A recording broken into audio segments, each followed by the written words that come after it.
Happy Friday to you, and welcome to NFL Total Access. Lindsay Rhodes here with the full backfield. Hall of Fame tailback Terrell Davis and former Pro Bowl fullback Marcel Reese. We've got 2 days to go until the majority of the Week 9 games hit. Here's what you need to know right now. Starting in Indianapolis, T.Y. Hilton is not going to play on Sunday against the Steelers, and he won't play next week either. According to Frank Reich, the Colts wideout hurt his calf in Wednesday's practice and is going to miss 3 to 4 weeks as a result. Devontae Adams has missed 4 weeks with a turf toe injury, but he did this today at practice, and that does not look like someone who's dealing with a painful injury, does it? Back at practice this week, Matt LaFleur says that he will be a game-time decision on Sunday. Deshaun Jackson also listed as questionable, but it sounds like we'll probably see him for the first time since week 2. Says the plan is for him to play against the Bears. Doug Peterson says that he is optimistic that that will happen. Dwayne Haskins is going to get his first NFL start on Sunday on the road in Buffalo. Case Keenum is in the concussion protocol, and Colt McCoy will serve as Haskins' backup. As for Denver's quarterback, it will no longer be Joe Flacco. Broncos placed him on injured reserve today. They're going to start Brandon Allen Sunday against the Browns. It will be his first NFL game action since he was drafted by the Jaguars 4 years ago. And then there's Cam Newton. Here's Ian Rappaport with the latest on him.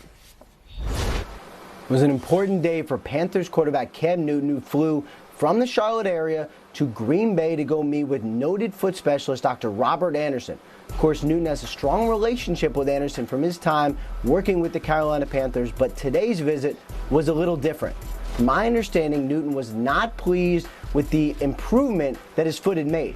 Remember, he's been out since week 2, has not even yet begun to practice. He's been working off to the side, just doing rehab work, hasn't set foot on the field with his teammates.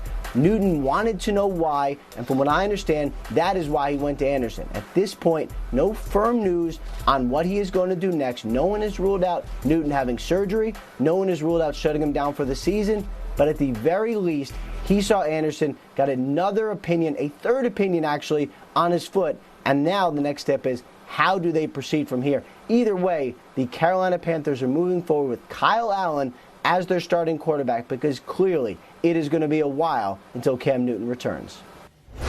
And so Kyle Allen, it is TD. Is this the end of the road for Cam in Carolina? It could be, because the Cam that we know and what makes Cam really good is that Cam was able to use his legs when the play broke down. He's a big quarterback, a guy that can actually run the football to make some plays that way. But here's what I think. The Panthers actually are looking at a real good situation, and let me explain why. They don't have to rush a decision right now. They were having to look at Cam Newton coming back, and let's say he came back the week before Kyle Allen had that game against the Niners. Everybody was high on Kyle Allen thinking, wow, he's the next quarterback for the Panthers. Yeah. Now they get a chance to really see this young man for the rest of the season. They don't have to rush to judgment about who is going to be the quarterback in the future. Let Cam get healthy and then make the decision after the season. Because really, Kyle Allen right now, he's got a lot of work to do, because now he's auditioning for the future to be the starting quarterback. So if he plays well, Cam won't be there. If he doesn't play well, I see them bringing back Cam Newton. Marcel, the fact that he's seeing a foot specialist after this amount of time, does that concern you? Absolutely. I think that's the most worrisome part of this entire situation. After being hurt for 6 weeks, this will be the 6th week out. Now you're going to go get a second opinion.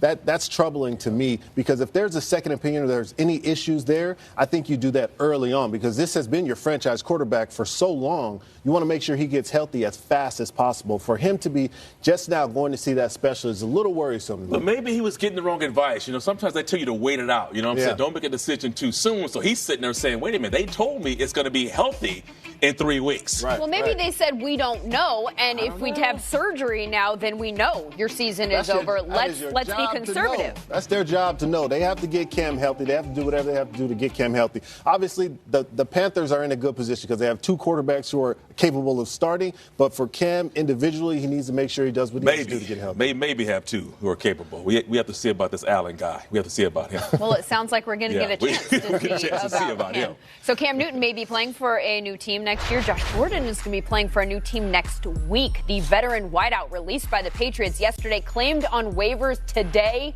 by the Seahawks. He's a unique talent, and next week we'll take a look and see what he looks like, and he's done a lot of good stuff, made a lot of good plays and all that, so we'll find out more next week. Won't have anything to do with this game. And the rich get richer. The Seahawks 6-2 and 28th in the waiver wire priority, with another weapon now for Russell Wilson. For more on his reaction and also the availability of Gordon at 28. Why did 27 other teams pass on Gordon? Here's Ian Rappaport. As soon as it became clear that Seattle had become the new home for former Patriots receiver Josh Gordon, he took to Instagram and posted a message. That message, love this. Hashtag Go Hawks. Yeah, safe to say that Gordon was pretty pleased going from one of the best teams in the AFC to one of the best teams in the NFC. And the fact that Russell Wilson, his quarterback, strongly advocated for this only added to why it was a perfect place for Gordon. But still, Seattle had number 28 in the waiver claim priority list. That means 27 other teams decided Gordon was not for them. So let's look at why. First of all, it was known by those teams that he didn't really want to go to a place without a winning record, a place that had no chance for the playoffs, and probably wouldn't have been a great investment for any of those teams either, especially if he wouldn't have been happy to be there. So, cross off the first 10 teams, and after that, it is obvious he is not for everyone. A player who has dealt with off-the-field issues, been in and out of rehab, been suspended a couple times. Certainly this is someone who you'd have to have a perfect environment to welcome Gordon into it. And that brings us to Seattle. General Manager John Schneider and Coach Pete Carroll have done a great job over the years of opening their arms and making a lot of different players with a lot of different issues work to their advantage and to the advantage of the player. That is another reason why this structure and this environment might be perfect for Gordon, and why no doubt Seattle is pretty excited to have him. As for Gordon's former team, the Patriots have a big game on Sunday against the team right behind them in scoring offense. Patriots number 1, Ravens number 2. They are number 1 in rushing, with a quarterback who outranks all but 8 running backs in yards per game. That's Lamar Jackson, who will be facing Tom Brady for the first time in his career. Yeah, I've seen him play a few times this year too, and just exceptionally talented. Speed, quickness. He's throwing the ball well. He just has great awareness in the pocket, when to run. I think his productivity has really been unmatched. What they do a good job offensively is they keep the other offense from possessing the football too. We'll probably only have 60, 65 plays or something like that. So you got to make them count. Lamar's a very good deep ball thrower. He really has a nice touch on those throws. He's made a lot of good throws, 40, 50 yards downfield. Just drop the ball right on a dime. And Brown tracks it extremely well.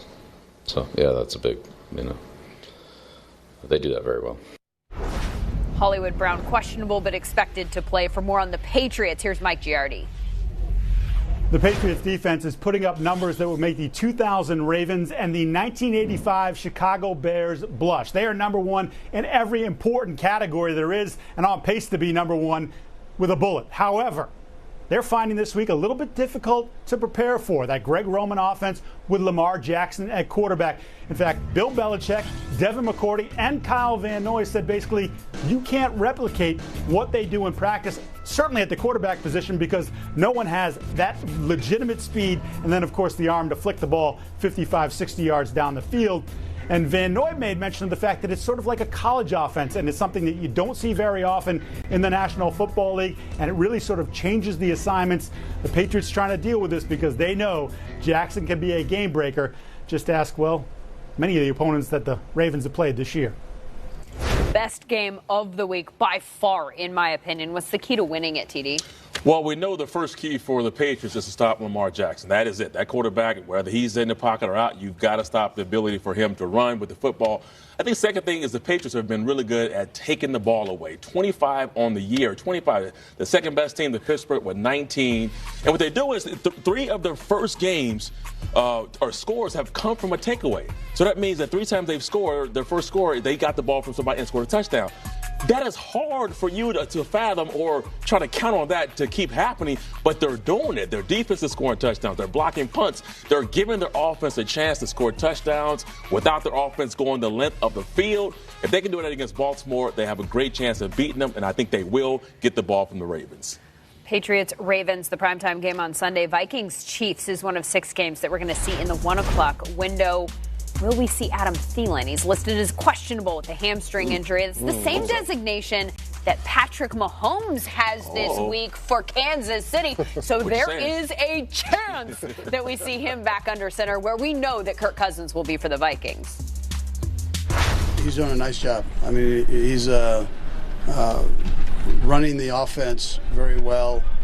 He's throwing the ball accurately when given that, when he's doing that, and he's surrounded with good people. I mean, their offensive staff is a good staff, and his line's playing good for him. He's got good receivers and good running backs around him, and I think he's doing a heck of a job. Well, he certainly has lately. That Vikings offense, first in the league in yards per game since week 5. That was, of course, the Kirk Cousins apology game. They've won every game since that time. What's the key to them winning this one? Listen, I'm looking at Kirk Cousins, and I'm saying, listen, no matter what, you continue to run the ball if you're the Minnesota Vikings. But when you give Kirk Cousins the ball in his hands and you want him to make plays, I think you have to move that launch point. Just that game you talked about against the Detroit Lions, they moved that launch point, they got him outside of those hashes, and they allowed his receivers to run themselves open, and Kirk Cousins had that security and that peace of mind to just literally just throw the ball up. Listen, you don't have to get him all the way out the hashes. Here, he's right inside the middle of the hashes. The launch point is moved. Receivers running themselves open. That is how the Minnesota Vikings are going to continue to create themselves open and explosive plays in the pass game, and they're just literally outrunning everyone. And that is the key for Minnesota to have explosive plays and win this game. They've been good. The Chiefs' defense, not so much. They've been having a rough go of it this year, though. They might get Chris Jones back this week. He is questionable. His return would be huge for them with Dalvin Cook on the other side of the ball. After the break on NFL Total Access. Magical! Deshaun, DeKick, and now DeJags. Jacksonville is alive and well. How worried should Watson be?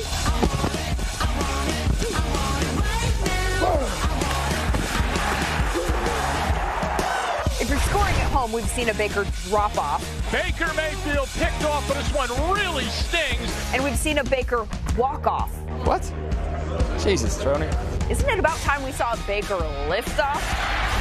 The unbeaten Niners are about to kick off a brutal stretch of games without a vitally important player.